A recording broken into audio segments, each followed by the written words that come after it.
અને જ્યારે ભગવાનની નજીક જવાનો કોઈને ઈચ્છા થાય કે ભાઈ મારે પરબ્રહ્મ પરમાત્માને પ્રાપ્ત કરવા છે, એમની નજીક જવું છે, ત્યારે સદ્યો અવરુદ્ધતે ત્રિકૃતિભિ શુશ્રૂષુભિસ્તતક્ષણાતમ, તરત જ ભગવાન એના હૃદયની અંદર અવિરુદ્ધ થઈ અને બિરાજમાન થઈ જાય છે.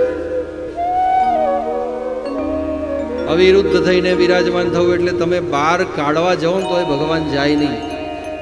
સમજો કે આ રસ્તો છે અહીંયાથી જવાનો, અને એ રસ્તાને બંધ જ કરી દેવામાં આવે. અત્યારે ખુલ્લો રાખ્યો છે એટલે કેવું હોય કે ભાઈ તમે જઈ પણ શકો, બહાર ને આવી પણ શકો, પણ એ રસ્તો જે હોય એને બંધ જ કરી દેવામાં આવે કે અહીંયા હોલમાંથી કોઈ બહાર જઈ શકે જ નહીં, તો એને અવિરુદ્ધ કહેવાય. એટલે જ્યારે પરબ્રહ્મ પરમાત્માને પ્રાપ્ત કરવાની તમને ઈચ્છા થાય ત્યારે પરબ્રહ્મ પરમાત્મા તમારા હૃદયની અંદર અવિરુદ્ધ થઈ અને બિરાજમાન થઈ જાય.